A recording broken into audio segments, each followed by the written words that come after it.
Okay, first talk tonight is Greg Sutcliffe from Red Hat, who's going to be talking about Foreman configuration management system. I'm going to have to stop you saying that. Well, it's partially true. Well, I appreciate, I'm sure you'll like the hat. I'm going to take it off now because it's really hot in here. So yeah, my name's Greg Sutcliffe. I work for Red Hat. I have the wonderful job of being the community manager for Foreman. I have been for the last year or so. I've actually worked for Red Hat for nearly 4 years now as a developer on Foreman, and took on the community management role last year, and it has been quite the roller coaster. It's really good fun. So tonight I'm going to tell you all about Foreman. Just a quick for my info, who already knows what Foreman is? Quick. Okay, put your hands down if you think I'm talking about prop files. Good. I already have one person who wants me to talk about the other Foreman project. There are two, and they were both started within a couple of years of each other. One is a little thing of managing prop files in Ruby. That is not what we are talking about. Foreman is a system for managing the lifecycle of service. So configuration management is part of that, but as I'll go through, there's more to it. I'm going to start with a little announcement. Today is our 7th birthday of the project, which is fantastic. I've been involved for 6 years. It's been an awesome ride from a very quite small group, small community, up to a much, much larger community now. And I think if the live stream is working, we have some of our community watching over in Belgium right now, and hopefully some of the rest of it. It's not working? It's going to be recorded. Ah, it's not working. Oh well, never mind. They can watch it later. I've been, as the community guy, I've been trying to organise a series of worldwide events. I think we've got 5 events in various places around the world over the next couple of weeks. So it's quite exciting. It's the first time we've tried to do anything quite that big. But it's not the only celebration. Our latest release was out just 2 days ago, and for those of you who know what I'm talking about, we now have full support for Puppet 4. I'll come to that. If you do know about Puppet, you'll know that's a big deal, because it was a massive, massive change. It's taken us 18 months to get that fixed. So this is a triple whammy of celebration. So just wanted to get that out there. Sadly, because I figured there wouldn't be many people in the audience who know what Foreman is, I decided to go with more of a Foreman 101 talk. So for the community who are watching this later, sorry. So who is this for? Let's see if I can get most of the hands in the room up. I'm going to start with a small group. I've already asked. Stick your hand up if you're already using Foreman. You can. Good, one person. I figured as much. Who at least knows what it is, maybe thinking about it. But if you know it, I know there's a few people, you know what it is. You know what it is. Good. Right, I expected that. Let's keep going. Who's using some configuration management? So Puppet, Chef, Ansible, Salt. Good. That's about half the room liking it. Let's see if we can get the other half. Who's got physical servers to manage? Anybody? Yeah, about 5, 6 people there. Or virtual servers for that matter. There we go, there we go. Everything on that list, Foreman has something to do with, especially itself. So, did I get everyone close, I think? Sadly, people didn't keep their hands up, so I wasn't sure if I got absolutely everybody, but I think I got most of the room. So hopefully, I've got something in here for all of you, something interesting to say. But I'm going to start a little bit. I'm going to start with our elevator pitch. I'm not going to read this out because this is, no. I'm going to pick one word out of this, which is on the top line, life cycle. Life cycle is the key word when we talk about Foreman. The whole statement is basically what? Because I'm not reading that out. It's a mouthful, but let's face it, elevator pitch is all full of buzzwords. The key word here is life cycle. Life cycle of a server specifically.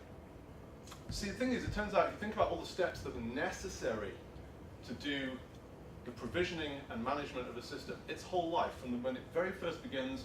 That could be a virtual server, since we've got more virtual people in here, not surprised. You're going to spin something up, right? You're going to go out to Amazon, you're going to go out to DigitalOcean, you're going to hit their API and say, give me a server. And that's going to spin up a particular image, a particular AMI, a flavor, whatever you want to call it. But something has to be started. And if we talk about physical servers, it's much more complex. We've got a blank disk, we've got to put an OS on that disk, that's going to get booted up, connected to the network. There's some provisioning to it, right? We've got to spin something up, and it's not a trivial problem. I can go out to Amazon and ask for 1,000 servers right now, but that's just a waste of my money until they're doing something useful for the company. Until I configure it, they've got my software on it, they've got a database on it, an app, whatever. Just a waste of money. Got to do something to it. Now, that might be a one-time thing. Maybe you just need to push a new AMI back with all your code on it. Nonetheless, someone still has to do that work. There's a bit more around it, even when it's up. Well, now I've got my IP address, great. I use DigitalOcean, for example, for some of my stuff, and I can go to their API and get a new machine, but all it gives me is an IP address. So I don't really want to deal with IP addresses. They're hard to remember. That's why we have DNS. So we've got more infrastructure there. Just because the machine is up and running doesn't mean we're done. We've got to put records in various places. We've got things to deal with. Once it's up, once I can reach it, once I can talk to it, there's some configuration to do. This is where the configuration management part that Douglas mentioned comes in.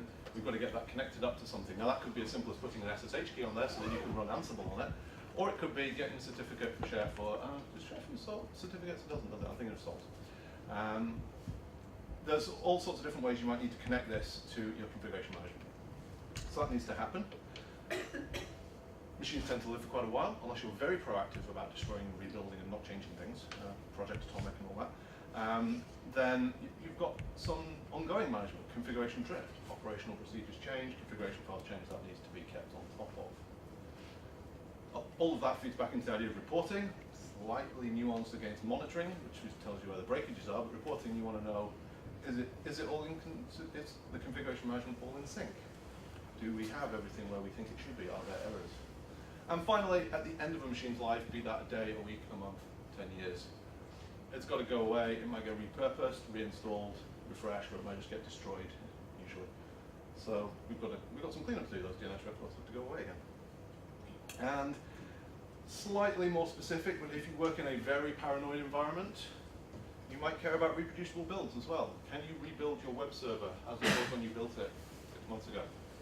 Sure, you can go and put the same OS on it, but if the upstream mirrors have changed any of the packages, it's not identical, right? So there's a problem with reproducible builds. Maybe we want to build something exactly the same. Most of the time it's fine, right? People aren't usually too bad about this. They don't put brand new versions of packages in stable OSs unless they've really got a good reason to do so. But it might still break your code if you haven't tested it. And if your production web server falls over and you have to rebuild it in a hurry, you know that's going to work. So, reproducible build's an issue, upstream mirrors do move on. How are you testing that? Can you reproduce it exactly the same? So this is a bit of a smaller use case, and this comes in, I'll talk a bit about plugins later on, but we have some tooling on that. So, I'm just going to delve into the problem space a little more. This is the process for installing things. If you're not familiar with this, I will go over it really quickly because I don't want to spend too long on this. So, physical machine, we've got a network. I'm using a standard libvirt network, /24, and I'm spinning up a machine. So it's going to have to come online. Now, it's a new machine, so there's no disk. It's not going to boot off the disk. It's going to, if you've got it configured to boot off the network, which if you're not booting from a disk, I'm guessing you probably are going to boot off the network, unless you really, really want to boot off a USB stick, which in your data center does happen, but it's really slow and tedious, let's face it. It's not fun. So let's go with network booting. It's going to get DHCP. It's going to get what's called PXE, pre-execution environment, which has been around a very long time, but it directs the machine how to boot from another machine. Configuration files loaded. Download some kind of installer, so CentOS installer, Ubuntu, Debian, whatever, Windows if you want, if you must. And get that up, get that installed, request some kind of template to install it, and finally reboot, come back up and get it configured. Actually, virtual hosts are not really any different. If you think about what might happen if you go to a service provider and ask for a new VM, it's actually very similar. They're going to spin up an image now, sure, but there's an API inside the container, inside their private network. There's usually a thing called Cloud Init and a metadata service, so you send some data with your request that says, here's my SSH key, here's exactly what flavor of Debian I want, and it goes and deals with that, and as the machine comes up, it requests the information from the metadata server so that it can properly do what you ask. And then, again, it comes up, you can log in, get it into your configuration management system. So both of these things look very, very similar. What I'm trying to get across to you is that there's actually a lot of things happening at the point where you log into your new system and get it configured and doing some useful work for you. And that's non-trivial. It's really non-trivial. It's not a big piece of work in the scope of a machine that lives for 5 years. Sure, you spent an hour on it here and a bit of cleanup at the end of its life. But if you're getting through a lot of machines, this becomes non-trivial. And as the cost of compute time goes down versus the cost of hiring a sysadmin, your sysadmins have to do a lot more work. So we need to give them good tooling to get all of this load off them, to make it easy, to make it a couple of clicks or an easy command line driven process to just get all of this done.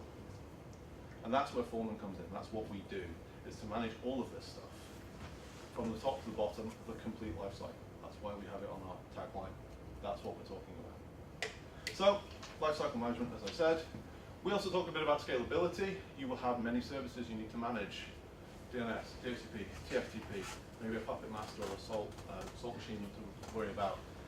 Things you want to hook into, things you want to drive from some central point in your infrastructure.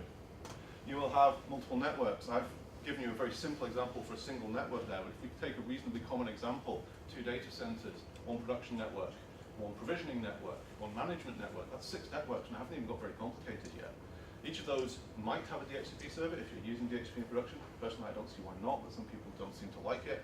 You've got DNS in there somewhere, possibly not 6 separate DNS servers, depending, but probably 2, 1 for each data center at the very least. You've got quite a lot of services to interact with. So what does Foreman give you? Well, we can talk to all of that, and that's fine. We also want a consistent UI. If you've got a team of people, talking about slightly larger companies, you will have people with different skill sets, and you want to give the people who are not perhaps quite as good as your rockstar sysadmins the easier tasks to do.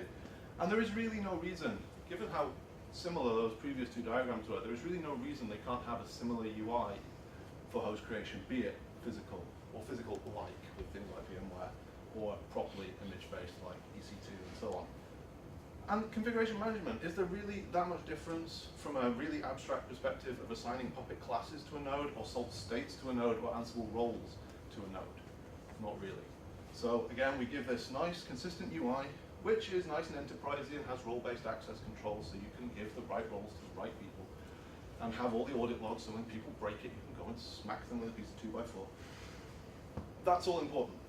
The other thing that's really important is what I call brownfield, which, I don't know, I need a better term, but it's the opposite of greenfield, right? So many tools out there expect to be able to come in and start from scratch. And when you're talking about people's networks, you can't do that. No one is going to go and destroy all of their DHCP and DNS servers just to try out your tool. You have to be able to integrate what's there, and we're quite good at that, we like to think. And finally, we're very extensible. Being an open source project, being a Rails project, we are very, very extensible. There are something like 80 plugins in the community now, and there are multiple places you can plug in. So to take one example, to go back to my old favorite DNS, out of the box we provide support for Bind, the classic open source DNS server. Our community has written Power DNS support, they've written Infoblox support, I believe there's Route 53 support as well, and that's all stuff the community's done for us, which is fantastic. So I've got a couple of videos here. I'm going to leave them running while we talk, because I can talk about this all day. Foreman has a 2-day training course, so getting this into 30 minutes is really hard. So I'm going to leave this running, and I'm going to talk about it. This is me provisioning a host. I did this video for a conference a couple of weeks ago to run in the background. And literally, all I'm doing here is I'm going to provision a physical host. It's actually a libvirt host, because otherwise I can't capture the BIOS screens and things right and set up a camera. That's not going to work. So what am I doing? I'm giving it a name, giving it a host group, which you just saw on the previous screen. That's like a collection of defaults, saves time. Putting the MAC address in, because with physical hosts, how else are you going to get that? Sure, with a virtual machine you can get it from the hypervisor. Actually, there's a good answer to how you can get the MAC address from physical machines, but I'll come to that. We selected CentOS. We've got some templates, so you can see the Pixie Linux template and the Kickstart itself. So what's that doing? That's how we drive the install. So it's going to boot the CentOS installer, and then it's going to be given a file that says what packages you need to install, what disk partition scheme to use, so on and so forth. So here we go. This is the VM booting up, so Foreman thinks it's a physical machine, because that's what I've told it. And that's going to take a couple of minutes. Well, it's not going to take a couple of minutes, it took 20 minutes originally. But that's why it's a video. Because you don't want to sit here and watch this install for 20 minutes, it's really dull. But the point I'm getting across is how easy that process was. I went, name, host group, MAC address, go. Oh, operating system, go. That's it. And that works consistently. It works consistently if I want to do CentOS, Fedora, Debian, Ubuntu. You can do Windows provisioning with it with some effort, it does work. You can do Solaris. You can provision most Linux OSs, will work to some degree. Depends how good their network install support is. I added Arch Linux support because I'm a big fan of Arch Linux, although that is really fiddly to get set up. And you can see it installing all the packages.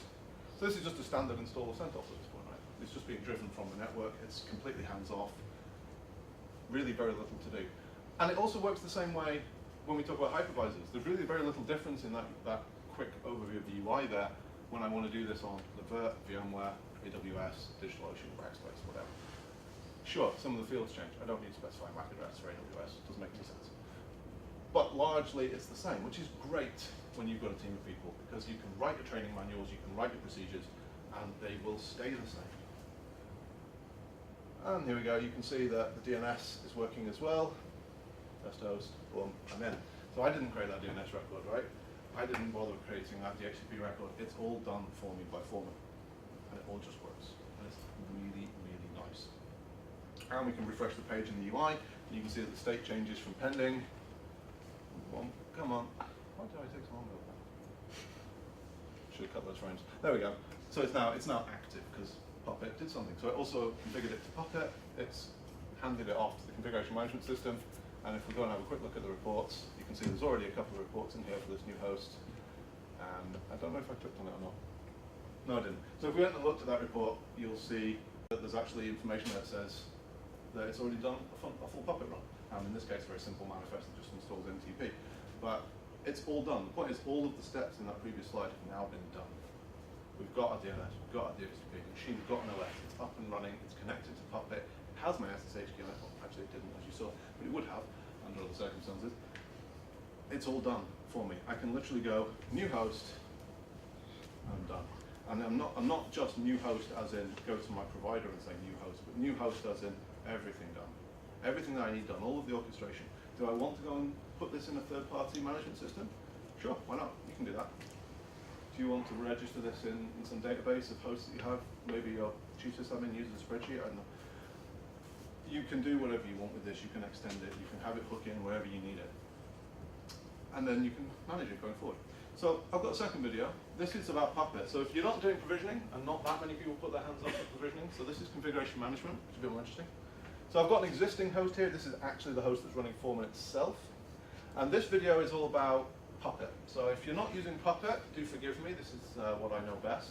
But they're all much of a muchness anyway, and we have support for Chef, Salt, and Ansible as well. So I'm just going to show that there's nothing on the server at the moment. This is my Puppet master. And it's completely empty, right? Production / modules, nothing in it. So I'm going to install an NTP module. There we go. So Puppet has this thing called the Puppet Forge, where you can go and get modules from, and they're all nicely, generally quite nicely written. Here be dragons with other people's code, etc. But generally they're pretty good.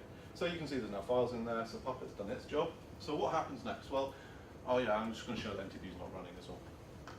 So what happens next is we go back into the UI and we import the classes. The reason we do that is because it's an expensive operation to find out what classes are available, so we cache it. So there we go, we found the NTP module, we can add that to Foreman. Yes, me, get on with it. And once we've done that, we can now assign this. Now we can do this at the host group level, I'm going to do it at the host level. And I'm just going to go and assign it to my node, and then I'm going to run Puppet. Literally as simple as that. Come on. I should have sped this up. What else can I say about this? You can see the number of different OSs in that list, by the way. Lots of supported OSs, lots of fun you can have with all this kind of thing. And actually, for the most part, even if we can't provision it, it will still work from this perspective. Like, driving configuration management will work just fine even if we can't provision that OS for some reason. They're all completely independent. Most of the parts of Foreman are quite optional, so if all you do is configuration management and you want a reporting front end, here it is. If you don't do configuration management, you want to do provisioning, here it is. It's all fine. You can start wherever you like. So here I am, I'm going to run Puppet. Okay, yeah, I sped that up right. But you can see that it's installed NTP package, it's a written configuration file. So this is really a demo of Puppet rather than Foreman on this particular section, but it's done its job. NTP is running. What's more interesting is we can go back and we can talk about what does Foreman see. Well, firstly we have the reports. So I mentioned reporting. This is important if you have more than one person running your infrastructure generally. You want to know what's going on. And so I can see that. I can see reports. There's a dashboard. So if you've got lots of hosts, you can see what's going on in your infrastructure. Nice pie chart, how many hosts are active in the last half an hour, that kind of thing. This is the same information we got in the command line, but now it's in a database. I can search on it. I can go back in time. I can say, who broke NTP last week? Ah, now I know.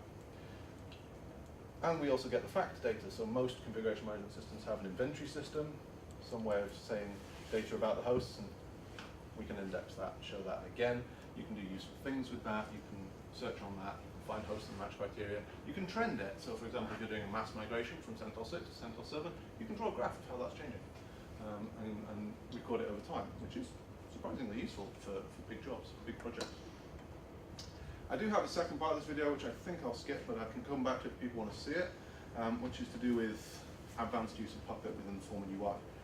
But I don't think, given the different show of hands, I'm probably going to skip that, I think, because I don't think it's that interesting. So, how am I doing for time? What have I got? About another 5-10 minutes? No. It's hard to know because I didn't start a timer, I've just got a clock. So, I left a little bit of space here So before I come on to this next slide, I'm going to pick, I've got a bunch of other slides that I don't need on various topics. And I can pick one of them and go into it in a bit more detail. Does anyone have a question at this point that perhaps I might have some slides? How good is it at bringing up coordinated clusters of hosts? Orchestration, good question. Not great. So there's a two-part answer to this. It depends at what level you want it coordinated, right? If you want to do something like Amazon's, what's the language? CloudFormation stuff. CloudFormation? Yeah. Do we have a nice UI like that? No. We have a project, a plugin that's been started, which has the similar kind of DSL style language that CloudFormation used originally, which is in development at the moment. I know the main author is looking for more use cases on that. So if you want to be able to write a nice DSL of everything you want, and bear in mind in Foreman, it's not just hosts we're talking about here. All of the services, I haven't gone into the UI at all, but all of the subnets, what we call the smart proxies, which is to do with the infrastructure, that's how we manage the services. All of the objects are available to DSL as well, so you can spin up a whole ton of stuff. And you can say things like, I want these puppet classes on this many nodes of this type before this next section runs, things like that. So this is great, but just as CloudFormation was at the beginning, it's a bit clunky to use at the moment. Now, if you're prepared to do a little scripting, there is a full API and command line tool, right? So you can do all of that if you're prepared to do stuff. And there are also various other plugins as well. Not plugins, various other attempts to do exactly that. So being open source, obviously people go off and do their own thing. And we hear about some of it. So I know there's a couple of different ways this has been approached. And so again, personally from the community lead point of view, I'd love to see that converge and get all the people interested in this problem space working on one thing. For now, I think there's at least 3. Hopefully that answers your question. Almost. Go on, follow me up then. After Samuel quite a bit. Like After, sorry? after the talk. Okay, fine. We'll get it over a beer, and I have some demo stuff as well, so that's cool. I'm going to try and avoid live demos of this because it takes too long, but I do have it all set up on here so I can show stuff. All right, let's push forward and hopefully we can have some more questions in a bit. So hopefully, for those of you who don't already know what Foreman is, I might have given you at least enough interest to go and have a play with it. And so your first steps then. This is our website, foreman.org. I have stickers with the URL on if you want to take away with you, just to remind you. And we have a full quick start process. I would highly recommend getting a clean virtual machine, and preferably in a sandbox network so you can play with all the tools.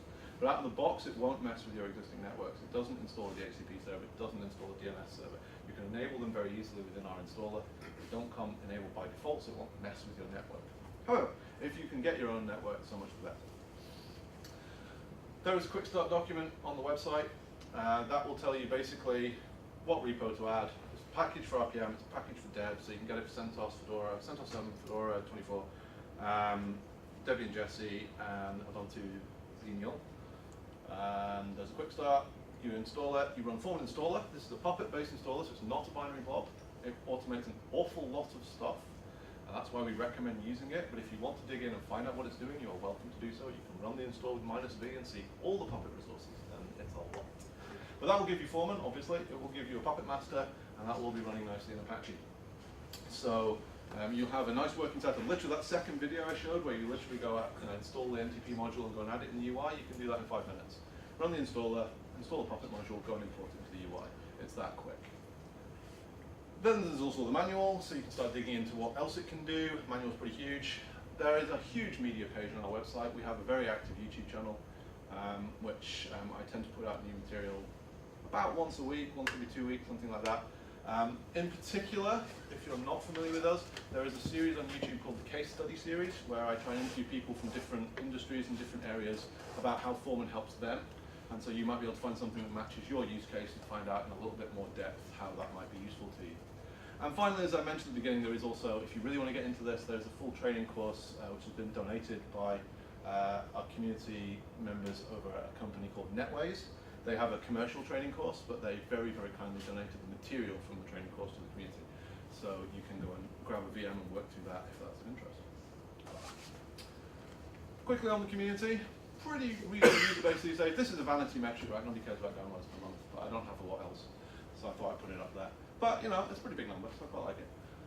In terms of user support, this is our favorite one, actually. Our IRC channel has a huge reputation. We try to be really, really helpful in IRC because this is complex stuff. It's got a lot of moving parts. You're integrating with a lot of other services, and it doesn't always work.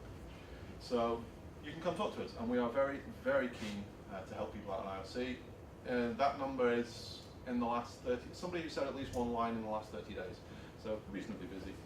The mailing list, similarly, a bunch of active email addresses, and I like this one.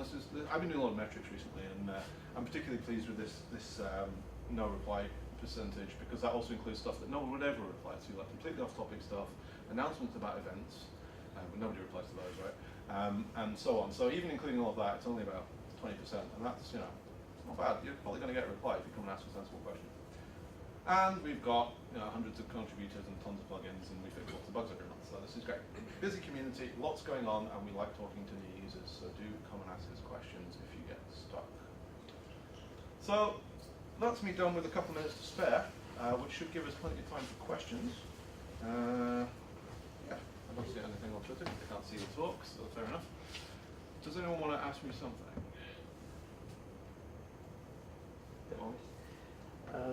You mentioned Windows, like provisioning Windows machines. How good is Foreman at doing that? It can do that, and I believe, I have not tested it myself, I believe it's pretty good.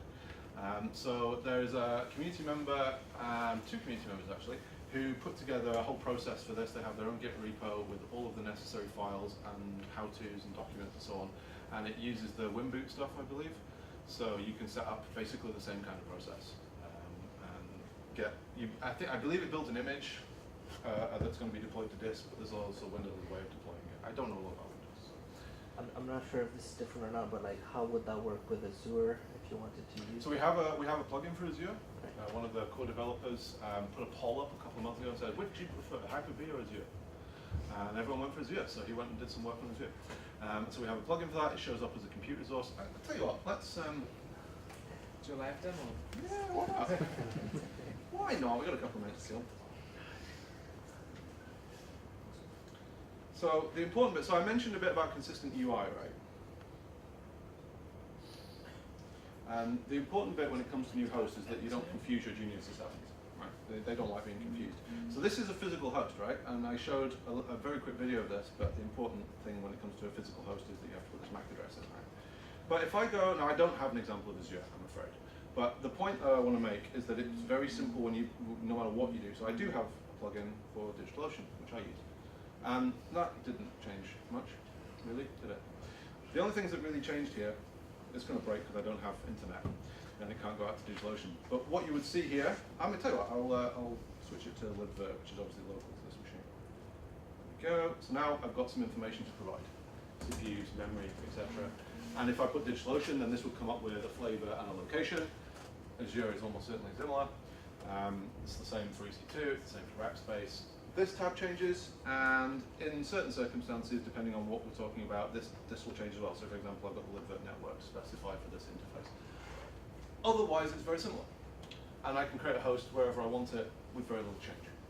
And that's really the point. So the Azure plugin is new, but I believe it's had reasonable feedback from the few people that have tested it, so we'd love to hear more. So is Foreman a Red Hat project? Yes and no. It wasn't started at Red Hat.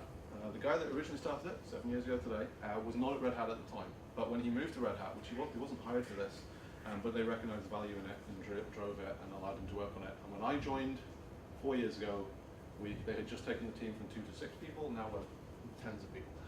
So yes, it's a Red Hat project in the sense that it's backed by Red Hat. A lot of the full-time developers are paid by Red Hat, but it's if it's possible, it's even more upstream first than Red Hat usually is. We're really community focused. And did Red Hat buy Ansible or something?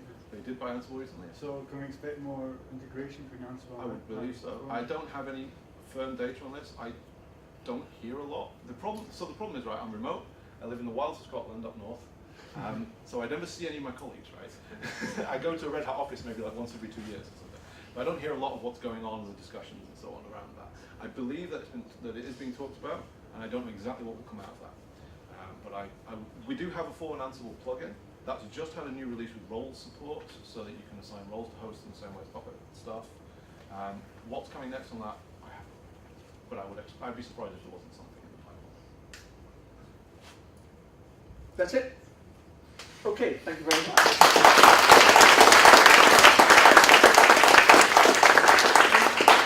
Things you could have asked: infrastructure, API stuff, roles, Tello plugins, metals as service stuff, config management stuff. Remote execution is a really good one as well.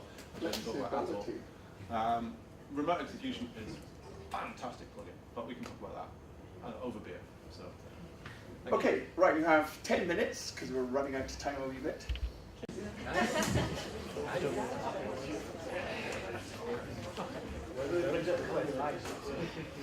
Okay, this is our second talk tonight. Is by Radek, who can introduce himself.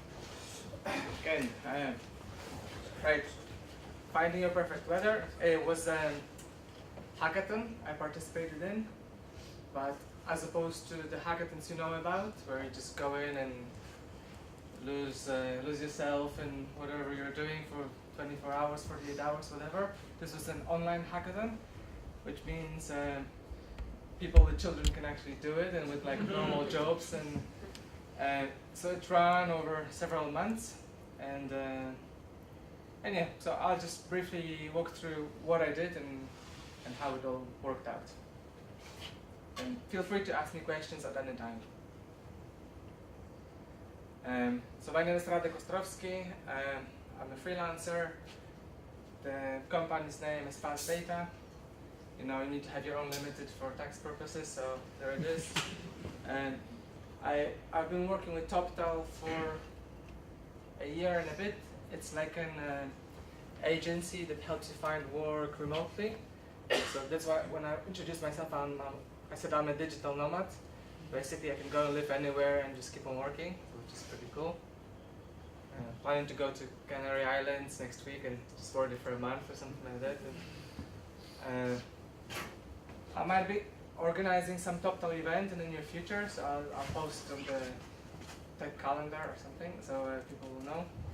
But if you're interested about exploring working remotely, come and talk to me later. So this is me. Last winter I spent in Colombia on the Caribbean coast for nearly 3 months, and this is where I did the hackathon. So I had a part-time job, and the rest of the time I worked on this project. It was like one. Huh? You live in a rain Yeah, but it's like a closed neighborhood. It's like, I don't know, I was maybe 30 small houses with a security guard with a big gun. So why I'm here today, it's because I used those two technologies to do the project, and I've been working with them for various other clients, so I just figured it's hype now, so I can explain a little bit of how I actually used it. So today's story, I'll first start with saying how it all started, short demo, maybe more demo if I have time, and then a little bit about Docker and Spark.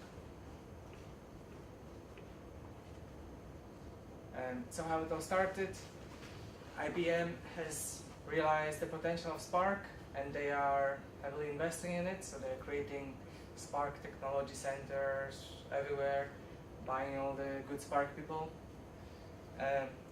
And at the same time, they also bought the weather company, so this is where the weather aspect comes in. And somebody thought, why not organize a hackathon? And there is an organization called DevPost. They organize local, like you're gonna have one local one, so this is the same, they did the same, and online hackathons. So they did one for Spark, they called it Sparkathon, it's raining data. Basically the rules there were you have to use IBM Bluemix platform with Spark, and you have to use the weather data somehow. So the page for the idea I had was normally when you want to go for holidays, you first have several cities in mind. So maybe you will think, okay, I want to have like lots of sun, high temperatures, and definitely no rain. And then you might think, okay, maybe I'll go to Barcelona or something, and you check the weather forecast, but it's actually raining next week. So then you have to think of another city, but maybe the weather won't be exactly as you want. and you have to iterate until you find the weather. So the idea behind the project was, why not let you specify exactly what weather you want, and it will find the places for you. This is the logo, quite new. I really like it. I'll show you briefly how the app works. It's running on my perfect weather here.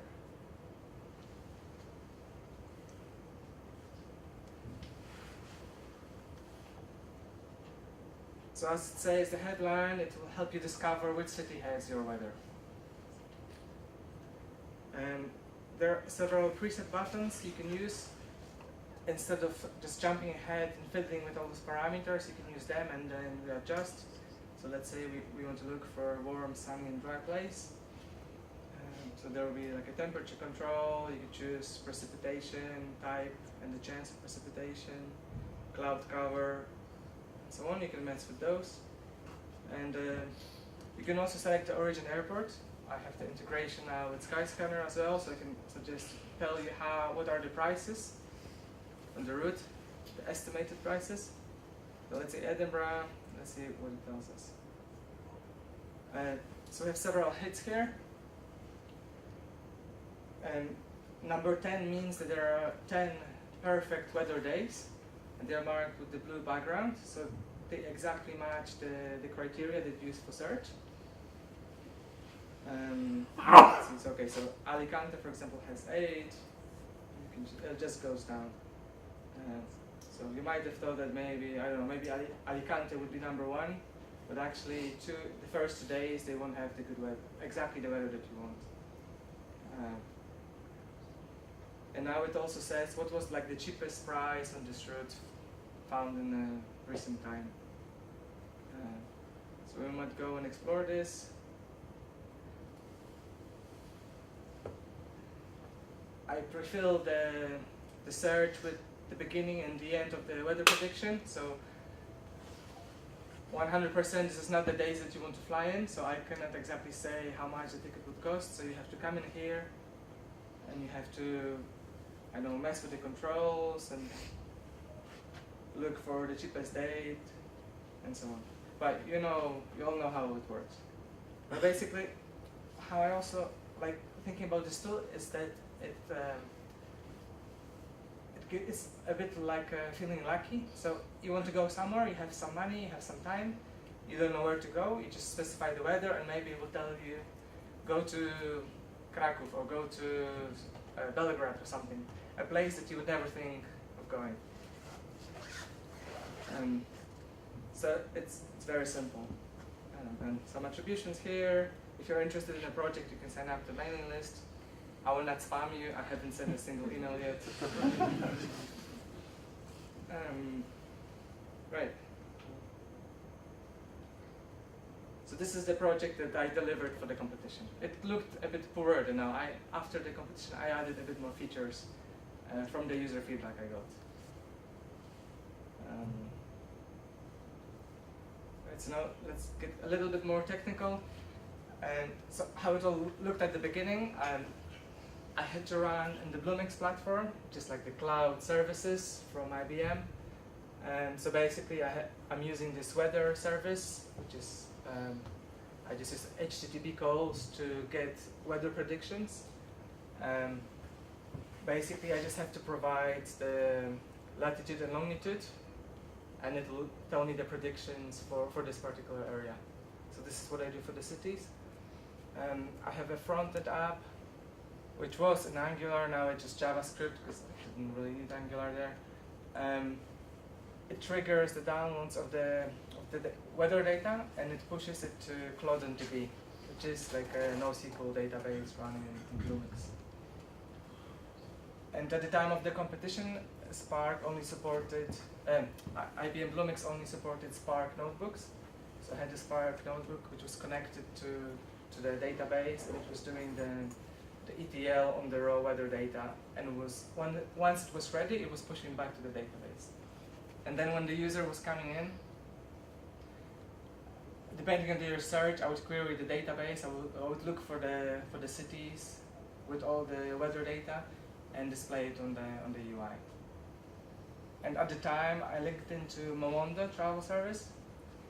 This is because I didn't have any agreement with anybody, so I just figured out how the URL scheme worked, and I just figured it out. Unfortunately, they changed it, but fortunately for me, it was like a day after the competition closed, so because it just broke completely. But now we are like affiliated with Skyscanner, so the API doesn't change, so that is a good thing. So a little bit about Bluemix.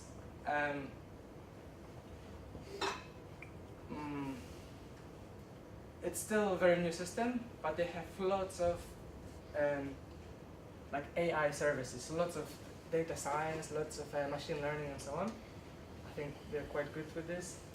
I wonder if anyone heard of Watson, IBM Watson. So I think this is like their most famous, but they have more and more and more of those. And I think this is one of the main reasons why they actually acquired the weather company, so they can add on more services. So the services I used was the container service, where I run the Docker, and you can see here it's Clodent, the insights for weather service, and a Spark notebook. Just now, I'm just using Spark standalone. I don't want to be logging in every day to the notebook and scheduling the run. But having said this, they recently added a feature where you can just deploy your jar and it will also run. I haven't tried this. As I mentioned, they have other services. They also have a thing called object storage, which is like Amazon S3, kind of. So as the saying goes, the best things in life come in small containers. So here's Docker. How I used it with the SBT Docker plugin. So what I developed was the Play app, and then in the SBT config file, I just added several lines, which let me create the Docker image at the end of the build process. So I just run one command to build my project, and I end up with a Docker container. Then I can just push it anywhere, and it's working. So this is one of the reasons why I use this for the ease of building. And I was deploying this in this IBM Bluemix container service. So a little bit about the plugin. You don't really have to specify here anything if you just want to run the Play app. But if you want to change things a bit, then you're free to do so. You can do it this way, by code, or there is a way you can also just give it a Docker file if you want to. One thing that I'm doing here is I'm running as root because I want to be running on port 80, and I couldn't do port forwarding in the container service. And initially, I thought it's super immature. Why can't I just do port forwarding? But now I come to realize that probably they're running in this host mode, so you don't really do port forwarding there. So I'm not quite sure about this. But the only way I could get my app to run on port 80 was to run as root in Docker.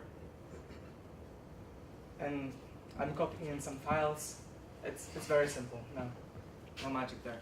And also, while using a custom image, at the beginning of this container service, whenever you wanted to run something, they would do like a security check. And then if the security check failed, they wouldn't let you run the image. And so my check was failing because the default user password on Linux was with 6 characters or something instead of 8. So I couldn't run my app because of this. But here I'm not creating any users or anything like this. So it was a very silly thing for them to do. But they allow me to run as root, right? But since then they changed this. Now I just have to click something saying I acknowledge that this doesn't pass the security checks, but I still want to run it.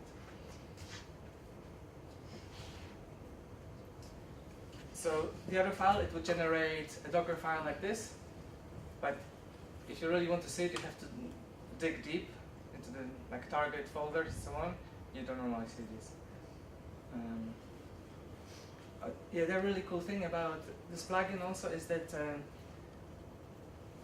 it packages my app, and it also creates the startup script. This My Perfect Weather script which will get executed. I didn't have to do anything. So I don't have to know what is the best way of running Play apps in production or something. I don't know anything about this.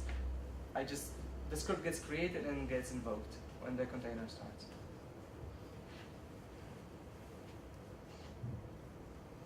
So how I would build the image, I just do sbt docker publish local. And what it will do, it will compile my code, it will package it all up, it will put everything into the container, and it will give me okay, here's the Docker image you can use.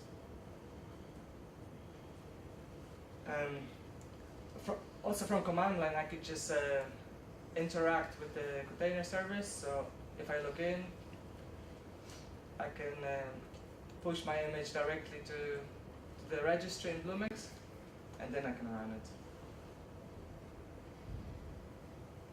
I couldn't use all of the options that I needed from the command line, so I had to go inside, log into the UI, and I have to change some things around. But if your service is straightforward, you could do it from command line as well. So this is how the container service thingy looks like. And you can choose like the size you want for your image, some public, whether or not you want a public IP address. So you can only specify one port. And then down there will be services. So this is something I actually have to go manually and select, okay, I want to use the weather service. I want to use the Cloudens service. And then you run it. Okay, and this is the vulnerability assessment.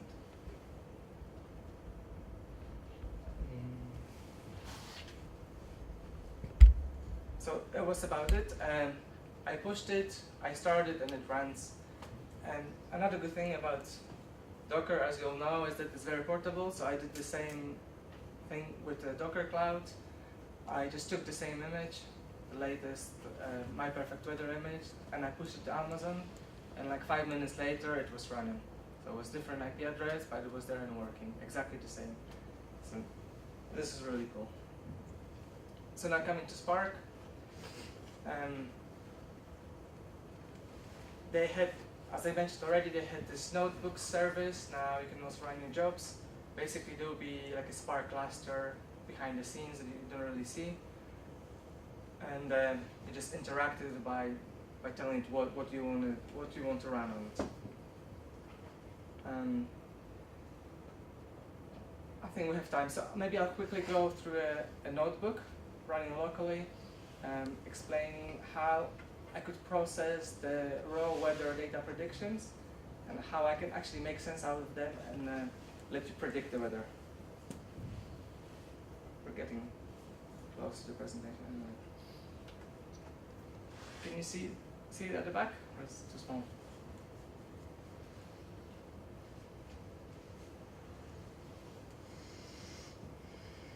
Has anyone used Spark-like notebooks? Okay, one person. Okay, perfect. Basically, how it works is it's in a web browser, and you have cells, and in the cells you can write your code, and the code gets shipped to your cluster somewhere and gets executed over there, and the result comes back. And there is like a context object which keeps track of what things have executed and all the variables and so on. So basically, it's like almost live coding, but you can try it before. And I've tried this one. So let's just do some imports. By pressing Shift and Enter, I execute the code. Just now, I'm not pointing to any cluster. It's just like a Spark instance running locally on my laptop. So I would use a weather data file. It's weather JSON, so I already downloaded it. So I will not go through this cell. Basically, a very cool thing of Spark is that it has lots of support for many different data sources. So like here, I'm just saying, okay, this data source is in a JSON format. So go there and read in the file, and Spark will know what to do and how to interpret it. Didn't work.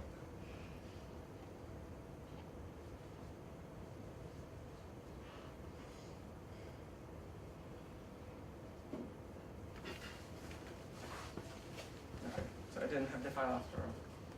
So let's look at the file content. So this will be in JSON. This is formatted to be in a table, but there will be like an ID field, which here is Alicante, an airport code, the country. So this is the custom fields I added. And then here is the forecast. So yeah, you can't make sense out of it straight away. And there is some metadata.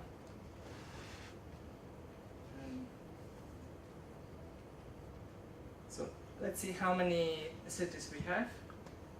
There are 101 cities that we want to predict on.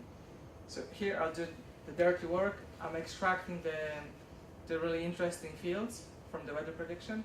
So there will be like the date, the temperature, for example, high is the perceived temperature, wind speed, precipitation type, and so on.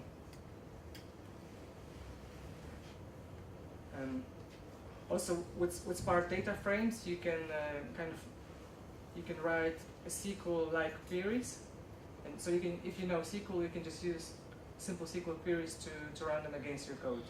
And I don't really think it's very easy in other software packages where you run SQL queries against JSON, for example. So this is quite neat. And you can go deep. So here I'm going like one level down the JSON file, and here I'm going 2 levels down the JSON file in a SQL query.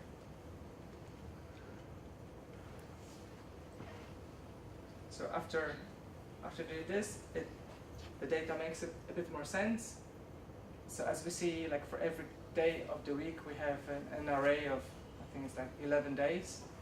And 11 days here, and their numbers, and max temperature, and mean, and so on. We are missing one. The reason for this is that one is the weather prediction for today, which is sometimes is no longer valid or no longer needed at all. Therefore, like in the rest of the notebook, we just start from the weather from tomorrow.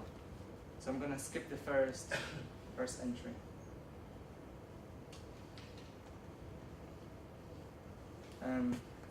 So I think this is like the most complicated cell, but basically what I'm doing, I'm iterating over every cell and over every entry in the list, and I will split it up so I have a row per entry per day. And hopefully now it will make more sense.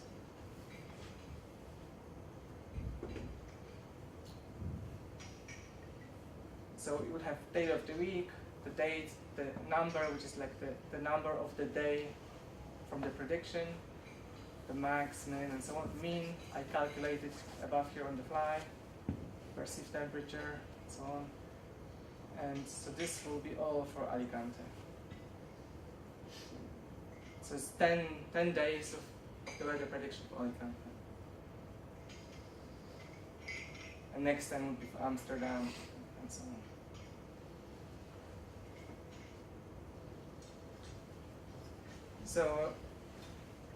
So I showed you like in several steps. I got from this like raw weather file, and I can already start asking questions of like where is the weather that I want. So here, let's look for this warm, sunny, and dry, something that we tried with the UI.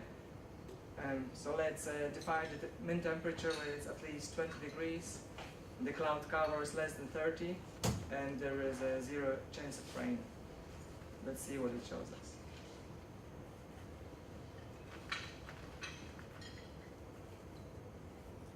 So we have 6 hits. So which basically says that there are like 2 days like this in Athens, 2 days in Palermo, and 2 days in Malta. So what I do in the UI, I run this query first, and I figure out all the cities that have matches, and then I query for all the data to fill up the whole week. So if you were to go to any of the cities, then you would probably look at the ticket price. Right? So some other example to fly a kite. So we look at the wind speed to be between 16 and 32 kilometers per hour. Not too sunny, not too cloudy.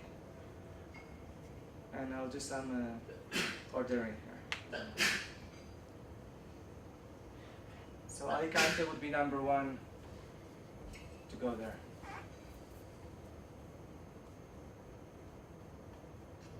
And if you want to go fishing, so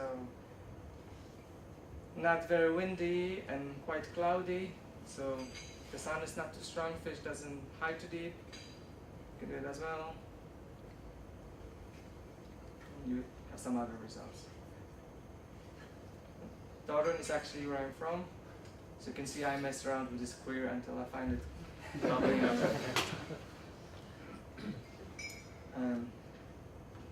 Right, so that's a very quick demo.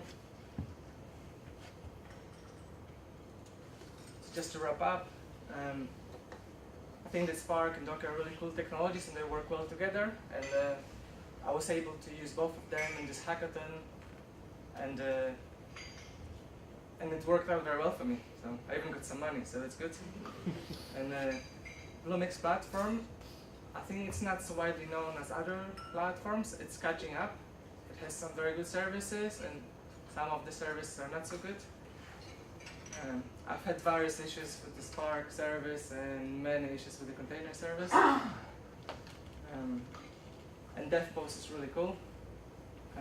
I encourage you to have a look.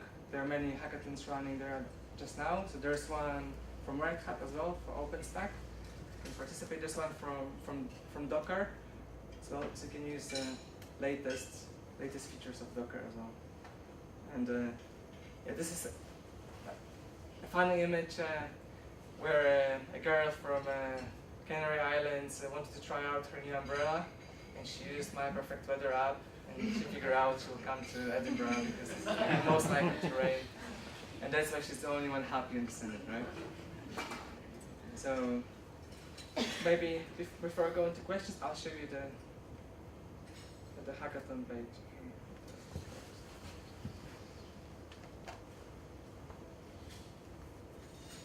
So DevPost, as I said, they run various hackathons, and they're hiring, like everybody.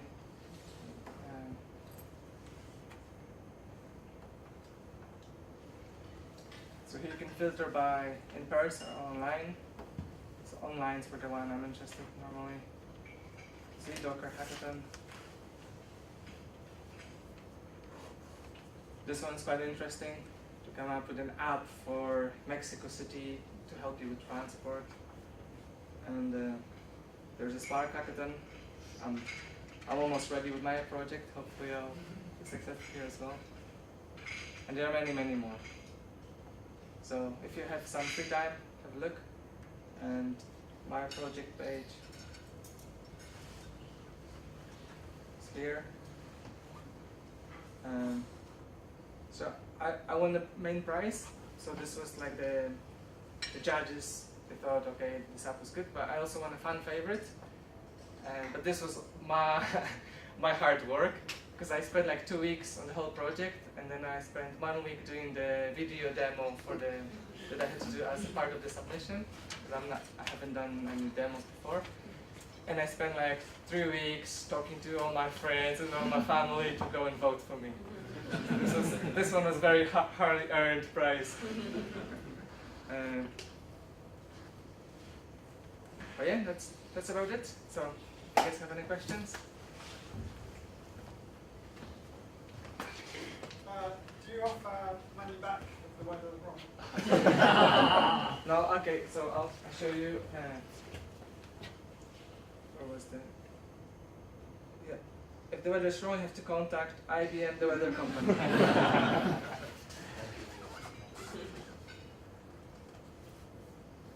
mentioned you're having difficulties automating the Spark notebooks. Is that still an issue? And how did you get around it? So it's kind of still is an issue. So basically now I launch an instance of Spark inside of the Docker container, where I'll do all the transformations because it's very little amount of data, so I don't need a cluster for this. And I have like a kind of like a cron job that should do it regularly, but it frequently fails. So sometimes the weather data gets out of date. So if you really want to use it and it's out of date, send me an email. I'll run it manually, give it a kick. But it should be working now. So there are some small issues. The thing is, I thought of this, okay, this project proved to be quite successful and people seem to enjoy it. So I thought, okay, maybe I'll create my own startup from this. So I got this deal with Skyscanner, and then I thought, okay, I'm gonna have lots of people visiting, and I'll be rich. And now I just don't do anything, and just the money will keep on coming. But it's not looking like that, unfortunately. I'm starting to realize, the first time I'm actually trying to build a startup or something like this. So I'm starting to realize you really have to give up everything else that you have. You have to just dive 100% in, and you have to get a team, and you have to invest. So I wouldn't be earning the money that I'm earning. I would be losing money because I'm not working, and I would be losing money because I have to invest, and I would be losing money because I have to hire people to help me with the UI, and most of it with the marketing and everything. So I don't think it's gonna work out, in short. But it was a cool project to work on, and I learned a lot. So even if you participate in a hackathon, it's for learning, not for winning. Thank you.